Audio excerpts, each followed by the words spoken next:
Looks like we are live. What's up, everyone? This is the Osmo.com NHL Hit the Ice show. We've got just 5 games to talk about today. So, it being a Wednesday, it's just me. You will get Steve Homerclees' beautiful face tomorrow, Nolan's on Friday, and then hopefully we'll figure out a Saturday show. Probably going to be a little bit early, so I just kind of wanted to give you guys a little update on the schedule.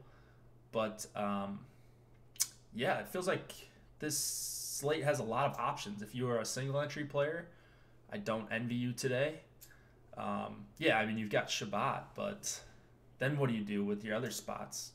So no, it's gonna be a good slate. I think it's a good MME slate. I like MMEing these 5-game slates. Or even if you're doing like 20 max, I think it's perfect for a night like tonight. You've got Boston 1, Colorado 1, Calgary 1, McDavid, and whoever he skates with. Eichel is going to be pretty low owned. You've got the 3 Bs in Vancouver, San Jose. Again, will San Jose 3 break the slate? I mean, like they have like the last 5 times. So if you've been riding the SJ3 wave, like a lot of us have, then what's stopping you from doing it again tonight, right? Besides the back-to-back. But still, it's going to be a good one, I think. I don't know. What do you guys think of this slate? A lot of normal chatters in here. Do you guys like it? Do you think there's going to be major chalk? Do you think Colorado 1's going to be major chalk? We were kind of having this discussion in our Slack earlier today. Actually, pretty early this morning. Some people were saying that Colorado 1 was going to be mega chalk, but I don't really see it that way. Maybe McKinnon, but McKinnon's always like 10% higher than Landeskog and Rantanen. That is a 7 total. Is that right? I guess it's 6.8 on the screen. That's pretty crazy. What D/goalie did everyone play with their Nashville Rangers stack last night? I played Lundqvist. I think it was, I can't remember who it was, but their goalie scored like 0.2 points more than Lundqvist, and that was that got him or her away from the train, and then like it beat everyone by 0.2. So same exact lineup, you just didn't correlate his goalie, which was probably the smart thing to do if you're playing Yandel.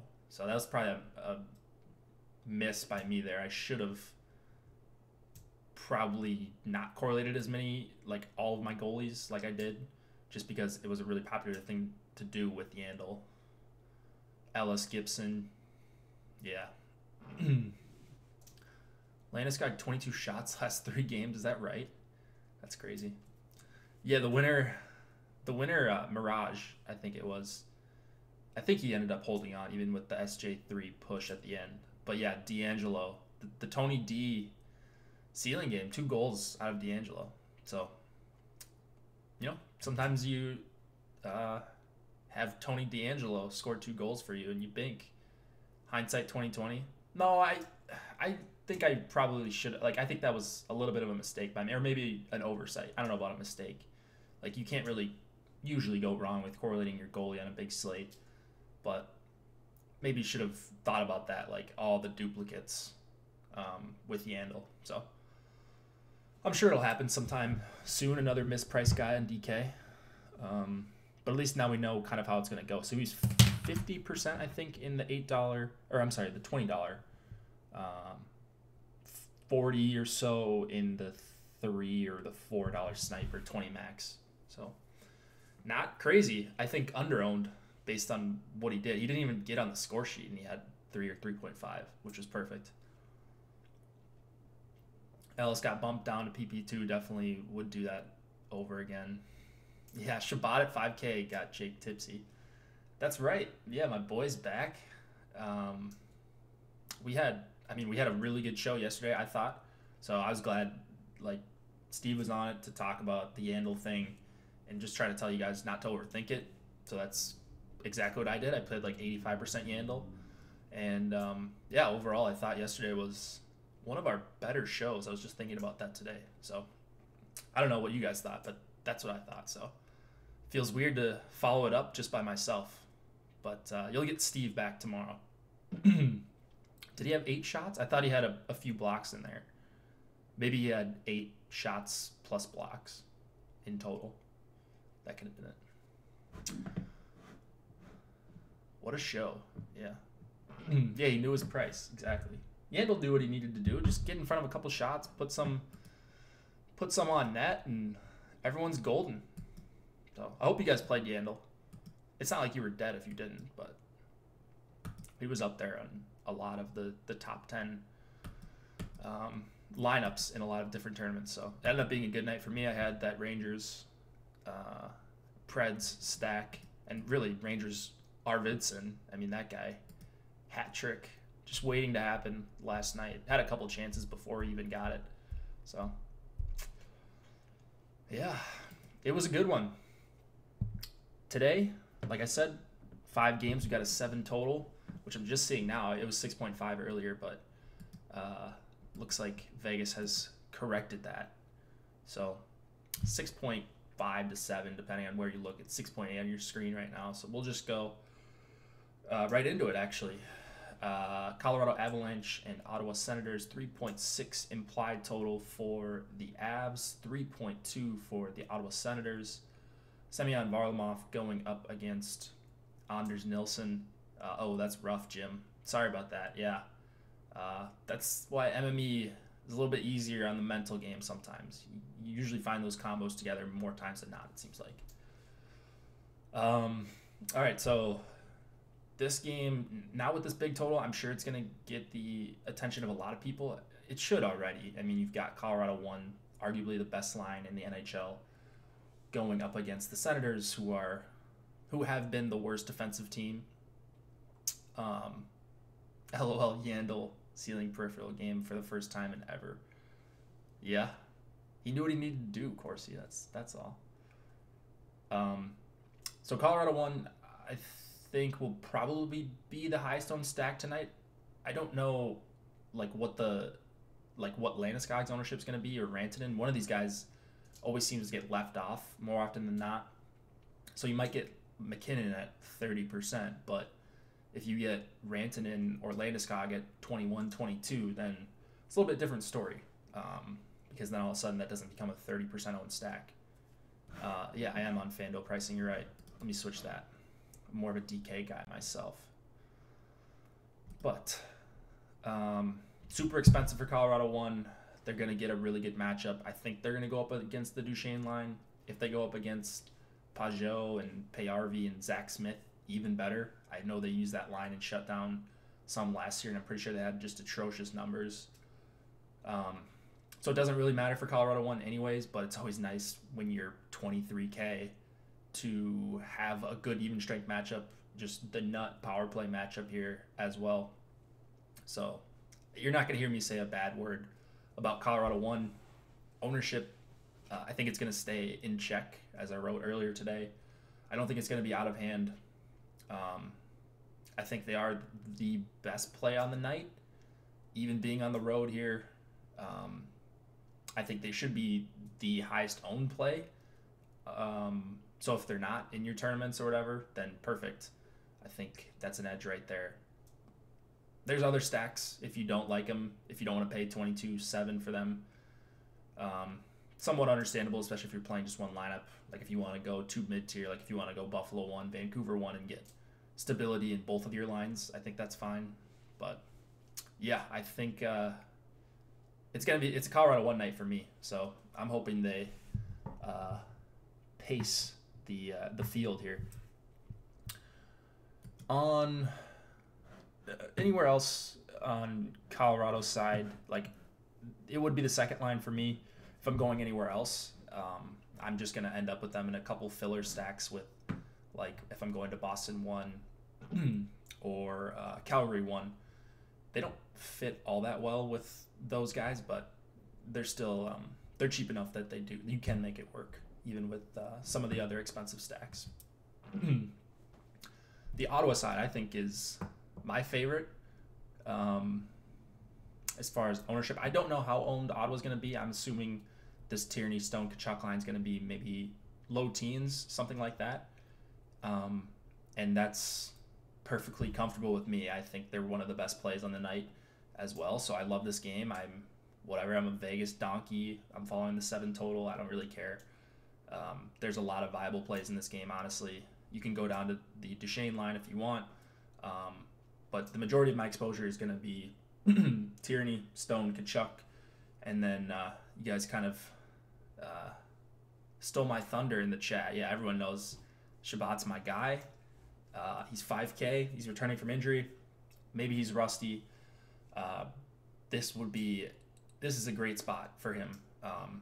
Maybe people are scared to use him because he's coming off an injury or worried about his minutes.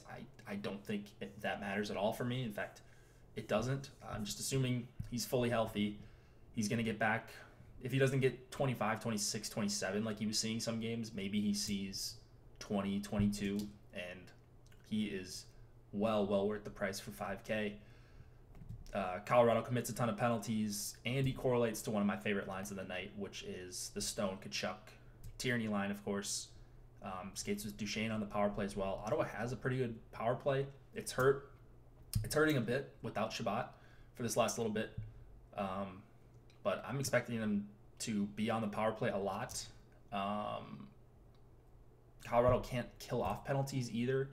So everything about this matchup just screams shootout. But, it's a little scary that Varlamov's on the other side. I don't really like his price for 8,200, especially with how many penalties Colorado commits. But he is capable of big performances. I don't see either goalie having a realistic chance at a shutout here. But yeah, I'm all over this game, specifically the top 2 lines. It's not going to be a secret by any means, but Shabbat's going to be the guy I think I'm most overweight on for the entire night. Like, just to give you guys an idea, in my last crunch, I think I had 60% Shabbat. So more than Burns, more than Giordano, more than all those guys. And it's just a value thing. I've got Shabbat, I think, as my second.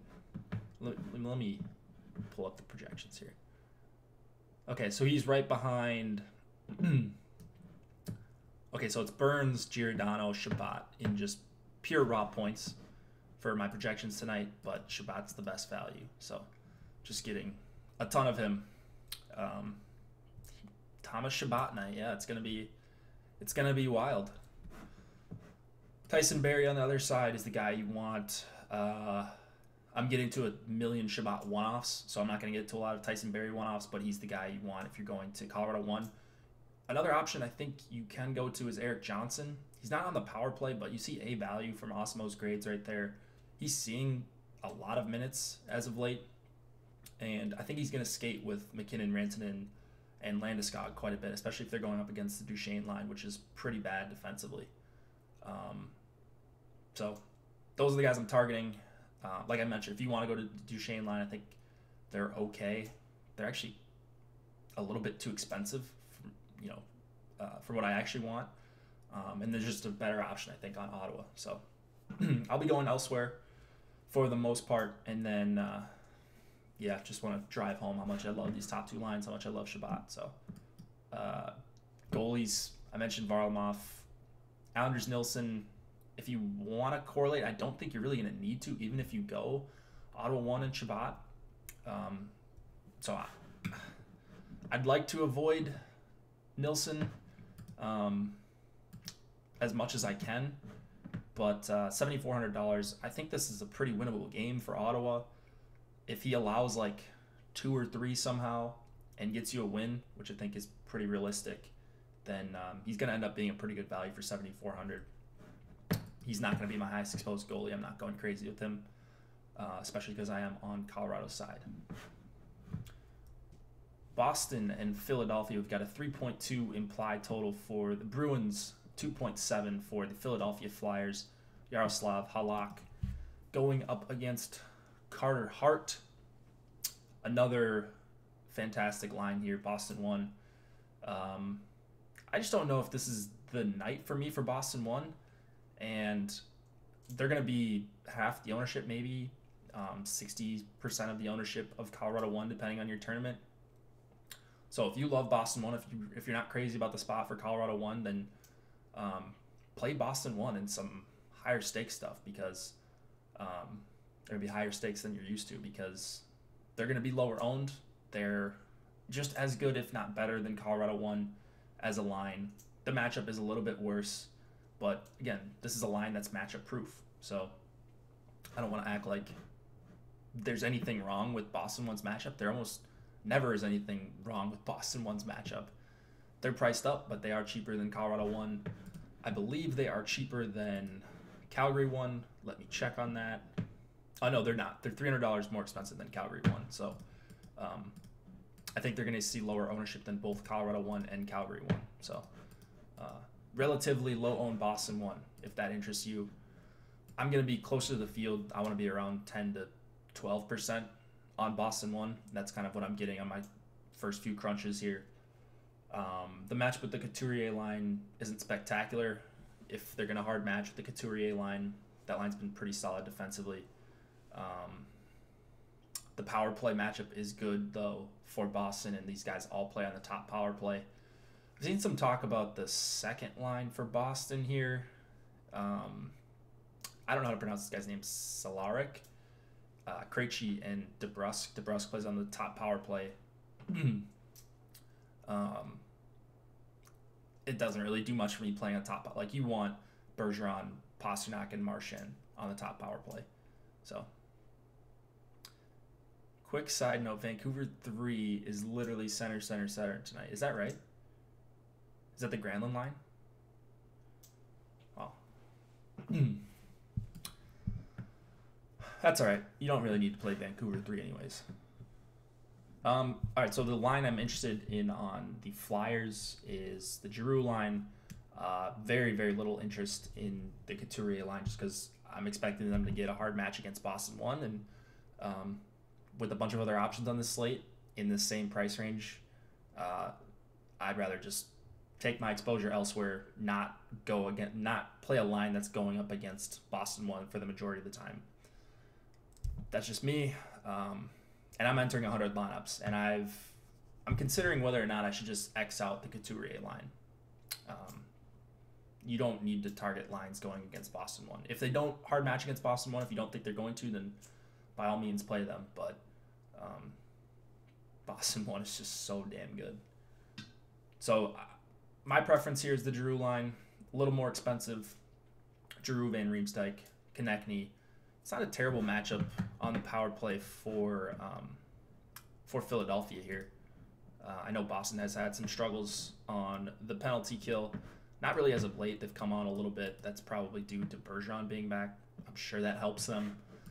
And they're doing this 5-forward thing on the top power play. Who knows how long that'll last. I should mention this Boston 3 line, just because Corsi's in chat. And they are playing a lot of minutes. This Boston 3 line is playing a lot of minutes. Acciari, Wagner, and Corrali. And no one's going to be on them. Maybe rightfully so. But you just look at their numbers and how cheap they are. They're 8,900 on DK to stack. They've been solid at even strength, creating 12.4 high danger chances per 60. This is a 210-minute sample. 26 scoring chances, like very respectable numbers. The power play time is not there. They're probably going to see Philly's depth, though. If they can somehow get you a goal, this would be a line where you can fit in a Burns or a Shabbat or both with another elite stack. So, not the same thing as Yandel last night, like really at all, because they're not defensemen, but they do allow you to get a lot, and there are some reasons to play them based on their matchup and based on how solid they've been at even strength at creating chances. Contrary take, Boston won 14 high danger chances against over their last 10 games. Is that right? I mean, sure, if you want to. I don't know. We just have such a big sample going back to even like last year, the year before, of Boston 1 just being dominant with their possession. Maybe that's just a product of Bergeron getting back to full health. I don't really know. But That surprised me a little bit. It's still not gonna really want me to like. I don't really want to play Couturier. Wait, 14. Yeah, 14 per 60, Nolan, or 14 total in 10 games. Oh, okay, 14 per 60. Okay.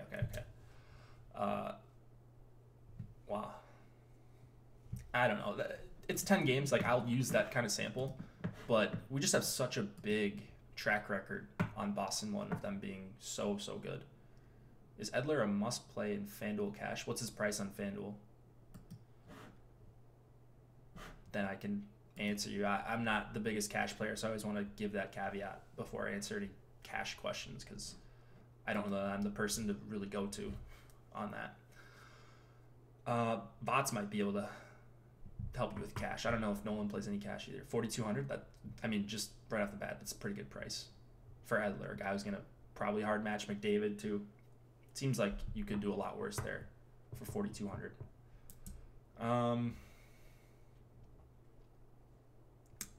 Krug, 5,600. He's a little overpriced, and we've got the GOAT Shabbat on this slate, so I'm probably not getting to a lot of Krug, which I'm okay with. Like I said, pretty good power play spot for Boston, but you start stacking up Krug with Boston 1, and now you're really hurting for salary.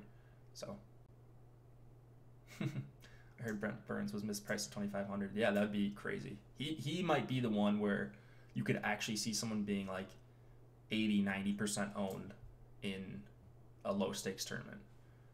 Like Yandel was like the lock of the lock yesterday, and he was 50%. So just people aren't paying attention. A lot of people aren't, which is fine. But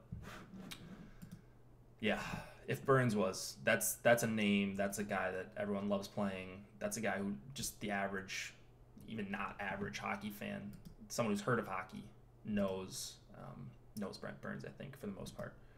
So hopefully we get that day at some point. You can just take the 100%, take the 10% rake on anyone who doesn't play him.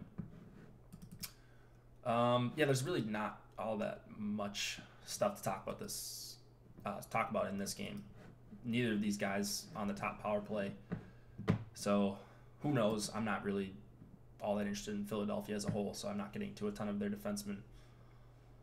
And then the goalies, same thing. You've got a expensive road goalie. I do like Halak here quite a bit as a pretty safe goalie. I think Boston wins this game. Hart is cheap and at home. I just don't really have much faith at all in the Flyers here. I almost said the Phillies. Got that baseball mindset, but it's going to be limited exposure to Carter Hart, and then Halak's probably going to reach my caps, whatever it's at, 15-20%. All right, Buffalo and Calgary. We've got a 2.7 implied total for the Sabres, 3.7 for the Calgary Flames. Linus Ullmark going up against David Rittich. Two high-powered top lines here. We're going to get the Backlund line matching against Eichel, Skinner, Reinhart, or at least that's what I thought it was going to be. And I kind of just assumed, maybe lazily, just assumed that Calgary 1's been hard matching. Calgary 2's been hard matching when Calgary's been at home. But look at the last game, and of course, natural stat trick's not going to work right now as I'm trying to get to it. But I can't remember who it was against. So maybe if I just see who it was against. I think, 2 games ago, against the Panthers. Like, it was pretty evenly split between the Monahan line and the Backlund line as to who went up against Barkov. So Mulligan was on that top line. I don't know. Maybe they just rolled the top 6 against the top 6. I don't know how Calgary saw it. But you'd think Barkov would be the top line, right? And you look at what Backlund did, or just like time on ice. So Michael Backlund, he saw like about 7 minutes, almost 8 minutes against the Florida 1, and then the Monahan line saw 8 as well. So it's just like pretty evenly split. I don't know if that was just a one-off or what's going on there, But like this seems like it would be a really good spot for Backlund to go up against Eichel, Skinner, Reinhart, and just basically take them out of the game. Let Monahan, Gaudreau, and Lindholm just feast on Middlestat, Rodriguez lines. Like these are not lines you're worried about at all. The corpse of Jason Pominville, Sabatka, Tage Thompson, like none of these guys are worrisome. Calgary 1 should absolutely smash those lines at even strength. So it makes me a little bit worried that I think I'm going to be underweight on Calgary 1. What do you guys think Calgary 1's going to come in at? I was thinking like 20% in the $8. Is that pretty fair? 20%? So if you put 20, 25, I think it's going to be somewhere around there. I wouldn't be surprised at all if they were above Colorado 1 as a full stack just because they're cheaper. They're at home. It's a perceived really good matchup. It's a great even strength matchup. But I could just be way off on the ownership here. 15, 20? Okay. If they're 15, then I got to at least be at the field there, I think. Because this is a really good spot. I just, looking at the slate earlier today, I thought that they were just going to be chalk. And you might get them 5 to 10% higher owned than Colorado 1, but now it's kind of sounding like that's not going to be the case. It could be. Kyle, you could be right. Yeah, I was going to say I think they will be higher than Colorado 1. It wouldn't shock me either way. I think it's going to be pretty close. So I'm taking a little bit more of a stand with Colorado 1. But I have no issue if you just want to go in on Calgary 1 here. I think it is a really good spot. And you can also get Giordano. He is 6,300. He's one of my favorite one-off guys. He's my favorite guy if you can play Calgary 1. But again, similar to what you're doing with Boston 1 with Krug, it gets really spendy really fast. And then you're struggling to try to find your secondary lines. Canadian teams pull higher ownership. Is that true? I don't know. I don't know about that, but it could be. First thing you see when you open up DK is bright green 31st besides McKinnon's name. Do people look at those a lot? I'm serious. Like, the only reason I open up DK is to export the CSV template. That's the only reason I open up DK when before the slate starts. They look at that. Do people look at that? I'm assuming some people do, but big time they do. Oh, all right.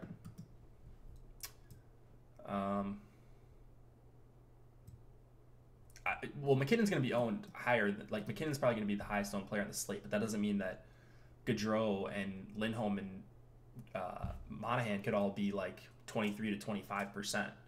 So, yeah, everyone loves stacking up McKinnon. He's super expensive, though, and it's way tougher to get in. You know, that extra $1,000 or whatever that you save with Calgary 1, I think is going to be really valuable to a lot of people. So,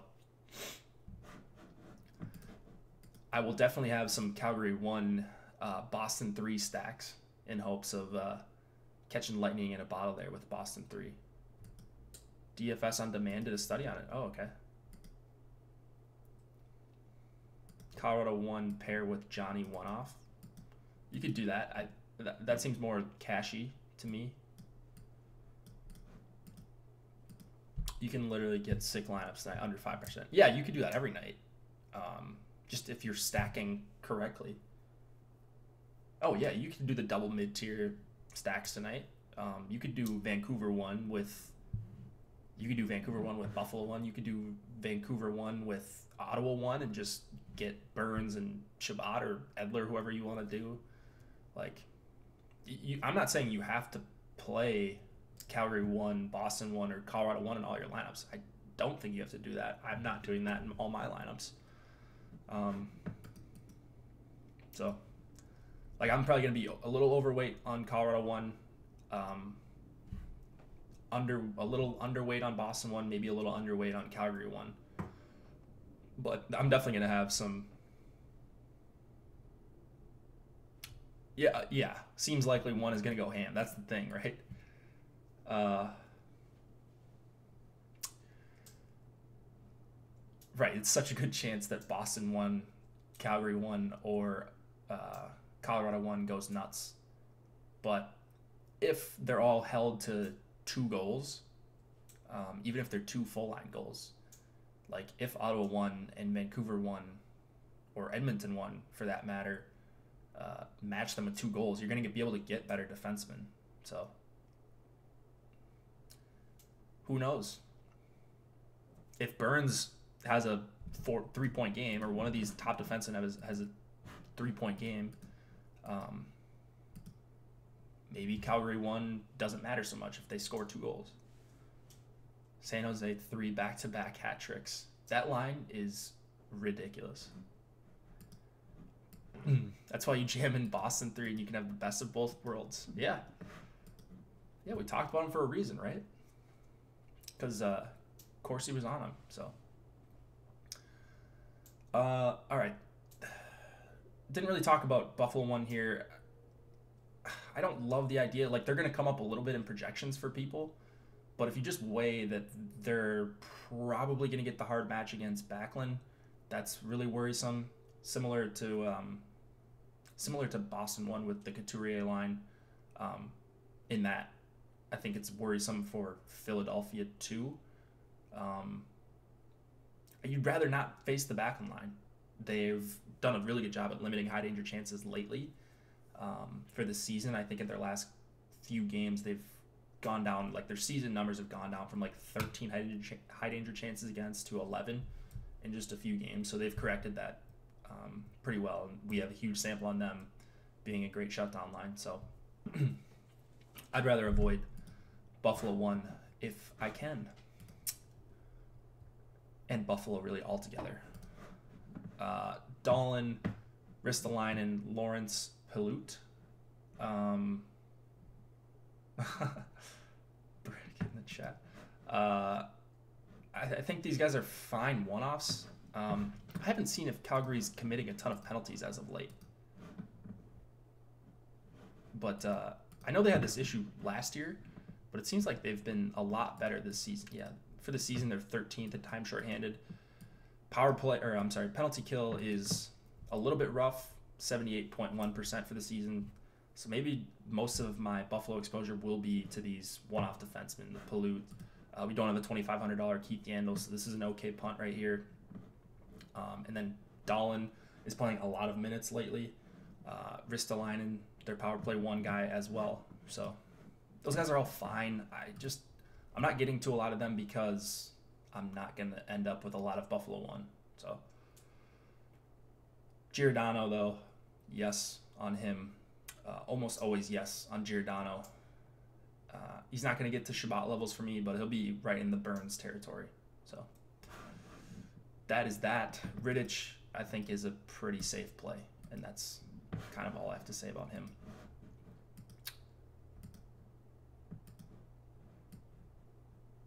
Yeah, I thought I was so smart this morning making Ottawa lineups. Then see Stone's pick on Osmo front page. Yep, that was written by me. Yeah, the Mark Stone. So my bad on that one, Greg. But I still think Ottawa 1 won't be as high owned as it should be. So we'll see. All right, a couple more games, then we'll get out of here.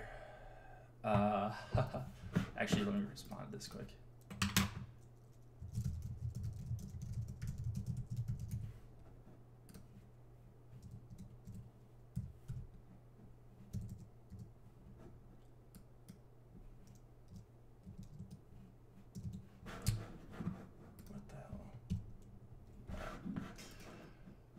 No, you can still play Ottawa 1, Greg. I don't think you've got to worry about that all that much. All right. Oilers, Canucks. We've got 2.7 implied total for the Oilers, 2.8 for Vancouver. Mikko Koskinen, Jacob Markstrom here in this game. So I did a little digging, not much digging, before this game just to see what Vancouver's going to do, get an idea of what they're going to do for the hard matching, because they do like to hard match. They've been doing that a lot with Horvat, but lately it's been more Sutter, so Sutter, Roussel, and Virtanen. That line's been actually pretty good at slowing the pace down. They don't have a huge sample or anything, but and I don't want to play Vancouver too. I want to make that clear. I guess whatever. There are just better plays than Vancouver too. I think I'd rather go to that Boston 3 line, even though they're going up against McDavid. McDavid, incredible offensively, only the most obvious thing in the world, but so like they could still get there. I wish this Sutter line had more offensive talent, and then I would take a shot on them, is what I'm trying to say. So, long way of me saying this is a very, very good spot for Horvat, Baertschi, and Besser. They're fairly priced. They're going to get the Nugent Hopkins line with Lucic. Yamamoto I actually like a little bit. He's min-salary. But I give the clear advantage to the Horvat line there, whether they go up against the Juhar-Kara line or whatever, the Brodziak line, however they choose to do it. With the Horvat line here, they should have the advantage. They path of least resistance here. They will not have to face much time against McDavid, if I read the situation correct. But I'll kind of give the other side. Like we talk about Toronto when they're at home. At first you thought, well, why wouldn't they just keep matching the Kadri line like what they did last year? But now they've got all these really good lines. You want to give the Tavares line and the Matthews line the majority of the ice time, right? So maybe Vancouver just goes mano-a-mano here, and they just go Horvat against McDavid. But similar to what we were talking about just with Calgary as well. But it just makes more sense for them to try to win the game, shut down or limit McDavid with the Sutter line, and let Horvat just roam free against all these terrible players that the Oilers have below McDavid and Draisaitl. So that's what I'm assuming they're going to do. Will be heavily exposed to Vancouver 1. They're a mid-tier stack that fits really well with the non-big three, I think. And full power play correlation here. Edmonton has regressed in their penalty killing. You can play Edler with them. It's a good spot. The Oilers are garbage, and it's really just McDavid if you're going to the Oilers. Like almost every slate, I just X out the centers for the other lines. Just play the guys that correlate to McDavid. Play these 3 guys. You can play Nurse for power play 1. Vancouver commits a lot of penalties. Okay. They're reasonably priced, but I don't think this Sutter line is just some sort of pushover at even strength. Any Eriksson for Vancouver? No. He's power play 1, but is this right? He's skating with Beagle and Tyler Mott? No, that's a big no-go. Lucic, 2 goals last game on fire. I think Matt's saying that tongue-in-cheek. Yeah, Lucic, do not play Lucic. If just play Yamamoto for 2,500. I mean, at least he's got some sort of offensive talent. I agree, Corsi. There's definitely some risk. This game is a snooze fest. Well, yeah, I mean, just look at it, the total, right? 5.5 implied total for this game. Could it be a hack fest and all of a sudden the refs get whistle happy? Then yeah, you could see this game ending up 5-4, but I think it's going to be pretty grinded down. A lot of dump and chase with the Sutter line trying to get McDavid off the ice and in his own zone. So if you want to play McDavid one-off, if you're not full stacking, that is never really a bad idea. But this one, pretty uninteresting, I think. You kind of know the obvious plays here, and that's really about it. Anything else I want to mention? This slate for goalies is absolutely trash. Like, there is not one goalie that I'm really excited to play tonight. So I don't really like talking about goalies all that much anyways, especially when I try to correlate as much as possible. Our back-to-backs actually reported to be lower scoring. That's a good question, Jim. It's something like I just like lazily say, and like back to back, maybe this team's tired, but it probably depends on the team. Like we talked about yesterday, like these guys are human beings. They might, what happened last night in the game or last night after the game might affect what they did. But I would think, yes, I would think the scoring would be lower, or the teams would perform worse on a back-to-back, playing at the highest level, and having to do that 2 nights in a row. I just don't know that a lot of people are meant to do that. So I'm sure there's some statistical evidence. Of course, he's probably done a deep dive on it. Oh, that's a good question. Brick in the chat, in the premium Slack, which you guys can join, 50% off the first month of your Osmo.com NHL premium subscription with promo code Hit the Ice, which is on your screen in the bottom left. Brick asks, what's the least amount of salary you will use? I don't put salary constraints for a slate this size. So, like, if you're on Cruncher, I'm assuming you're using Cruncher. Like, realistically, I'd probably want to use at least 48K. But it's all, like, it's a correlation thing for me. So I think more often than not, you'll get really good lineups by not setting a minimum. So yeah. So if you're watching this, Brick, then that's my answer. But I'll respond in chat as well, because I don't know if you are watching this right now, if you're just asking a question in the chat. Sharks gonna end up very low owned tonight. They cannot be, Corsi. There's no way. People, whatever. I was asleep last night for that game, so I didn't really get to see it. Oh, you're watching? Okay, cool. All right. Yeah, so it was kind of a non-answer, but I think leaving 2K or so on the table here, especially if you're not stacking one of the top lines, is pretty viable, just because you're trying to correlate as much as possible, not necessarily play the highest owned players, or I'm sorry, play the highest salary players. And it's a good way to differentiate. There's 3 big lines to pay up for. Can't fit EK, Burns, unless you fade all 3. Maybe you have a point there, of course. All right, last game of the night. Speaking of the Sharks, 3.3 implied total for the Sharks, 2.7 for the Coyotes. We're assuming it's going to be Aaron Dell going up against Darcy Kemper. And these lines are really ugly for me for the Coyotes.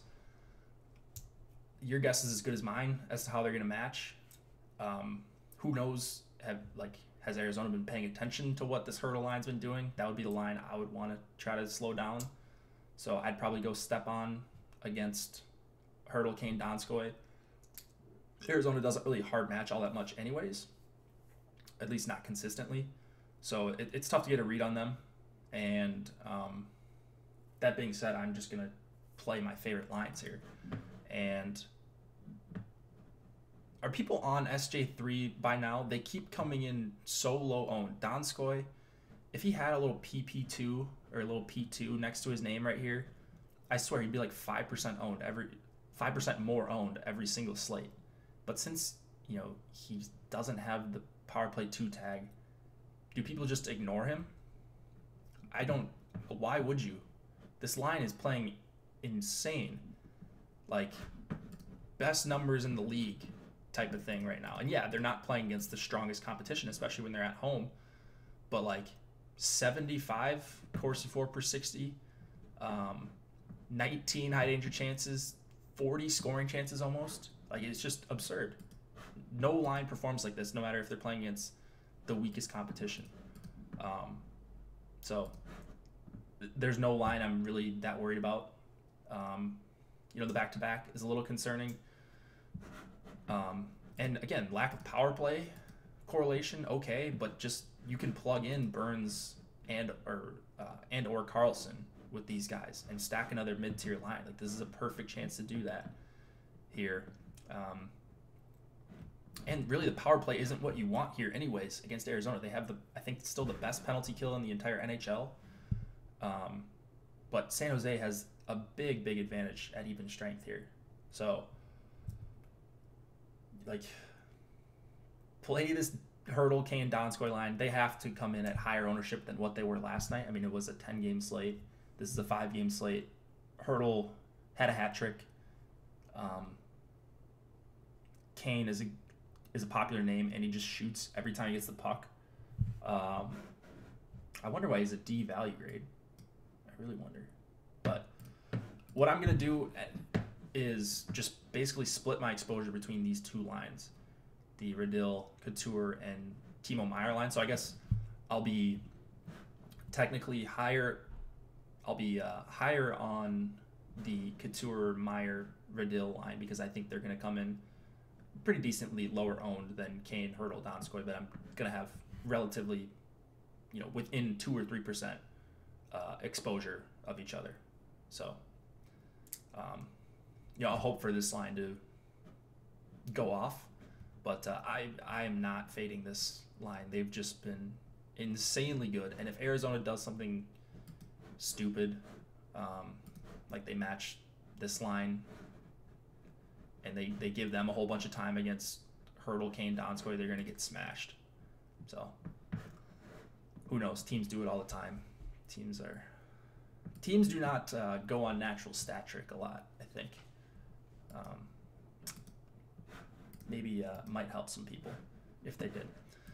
Burns, Carlson. I know there's some narrative with Burns on the back end of back-to-backs, like he shoots more or something. I've heard that floated around. That doesn't really matter for me here. If anybody has numbers or like a link to that, I'd like to read it as to see if there's like anything behind that. But $6,700 for Burns, I think, is a fine price. San Jose does have a pretty good power play. I would think they've just been on fire. So Burns is going to be bombing away. Maybe they don't get as many close chances, and he's able to just fling some pucks at the net like he always does. Yeah, San Jose, 24% for the season on the power play. So maybe they sneak one in on the power play here. But you can play Burns, you can play Carlson. I feel like I'm saying the most obvious thing in the world. Need a cheap, good center. I mean, there's some cheap ones. I don't know if there's really any good ones. Stepan's fine for $4,300. But yeah, I think on my cheat sheet, like the lowest guy I think on the cheat sheets I included for center was Hurdle at $5,600 because he got all these really good lines, and their centers are expensive. So I'm trying to look right now and see if I can find anyone that's actually cheap. Wheel bare minimum at $2,600. That's fine. I'm not really crazy about Arizona. Like I said, I think if I'm taking somewhat of a stand on a line, it's probably the Stepan, Panik, Hinostroza line. This would be my second favorite. Garland, Galchenyuk, and I think this is my third favorite. So I'd rather go elsewhere in any significant amount of exposure. Chychrun is the guy I like at 4,100. Just the peripheral guy. Like he's got somewhat of a ceiling for 4,100, and it looks like he is on power play 1 as well. So that would be my preference over Ekman Larson, especially when you consider the $300 you save. What else, guys? What else do we got? We got a few more minutes if you guys want to. Burns and EK basically have identical shot block rates at 5v5. Yeah, they're both incredible. Yeah. Play them both if you can. Like, here, you could probably do this.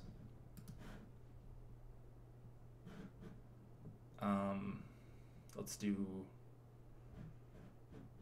I don't know, take your pick here. And then go, maybe not that aggressive. How about this? Oh, you could easily do this. Wait, let's do Hurdle.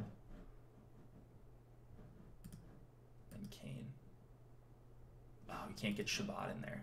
But you see it, like, it's like no one's going to have.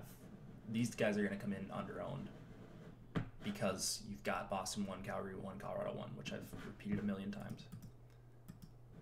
PP is where Burns gets a leg up, which is negative expected value against Arizona. That's fair. Yeah, you make a good point, Corsi.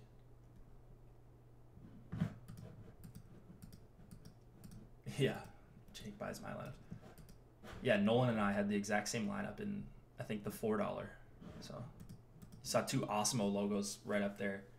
And I figured I would get some tweets or something that says, Osmo guys sharing lineups or something. So I was just kind of waiting for it, but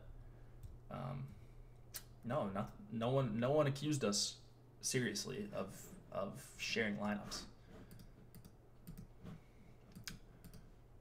Yeah, dudes, this is gonna be. I think this is gonna be a good slate. Like the games are spread out pretty nicely. You can make swaps if you want to make swaps. Yeah, that's the question of the night. Yeah, 7 people had that identical lineup in the 20. I think, yes, 7 or 8. Yeah, so like Drewby from Daily Roto, just a ridiculously good player. He had the same lineup as well. So I felt in pretty good company with the people I had the identical lineup with. So I felt like I was onto something. A couple other guys whose usernames I recognized also had the same lineup as me.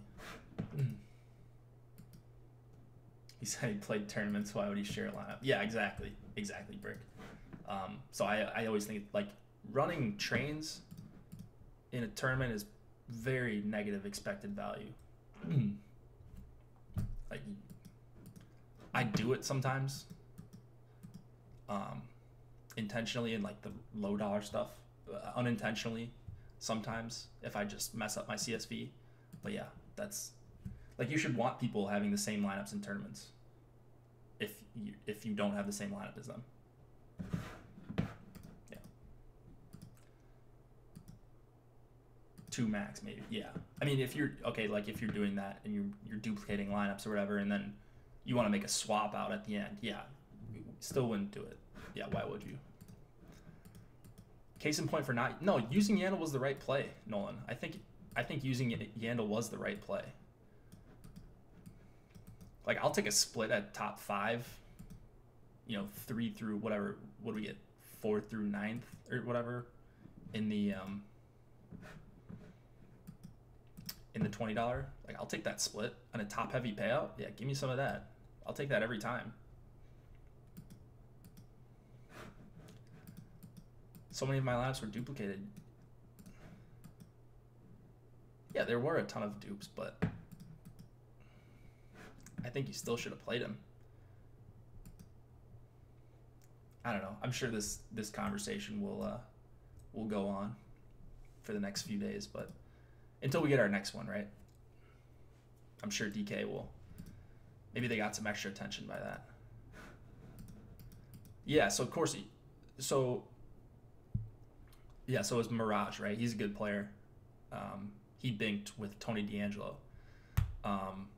So I think the way in the future when this happens, no, I know, of course you didn't, but you didn't need to, your lineup, you didn't need to do that. So I was like, for MME, he was going to spit out in the optimizer, like don't X him out of your optimizer. But if you're single entering, if you're hand building and you just doesn't, you don't feel like you need to get there, then don't get there. But, which is basically what me and Steve were saying. But what I was saying at the beginning of the show, I don't know, Nolan and Corsi, if you were in here, but the way I should have read the situation was, okay, there's going to be a lot of dupes. A lot of people run 4-3-1 with the one power play quarterback, which is what I do a lot of the time. So why, if I'm doing that and people correlate their goalies too, I should have either made 20 more lineups with the exact same guys and just swapped out a goalie in all of them, just to get some differentiation there.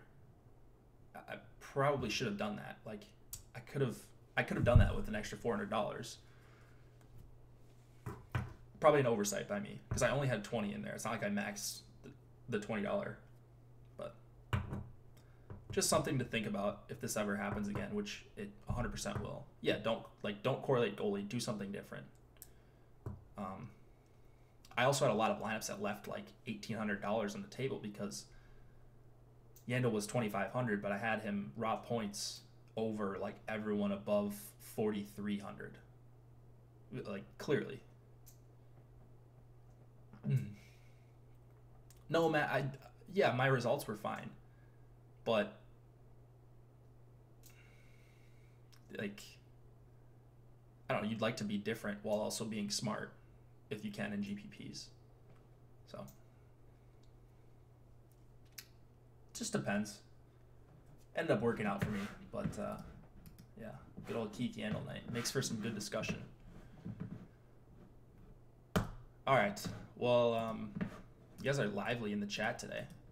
It's not like there's a million people in here, but yeah, thanks for chatting. Good luck tonight. I don't even know if I've registered for my contest yet. I should probably do that before I get locked out. I can't remember if I did that before the show. So anyways, I'm going to do that right now. Thank you for watching. Oh, wait, why don't go? Oh, I get more than enough boom in the premium Slack. So.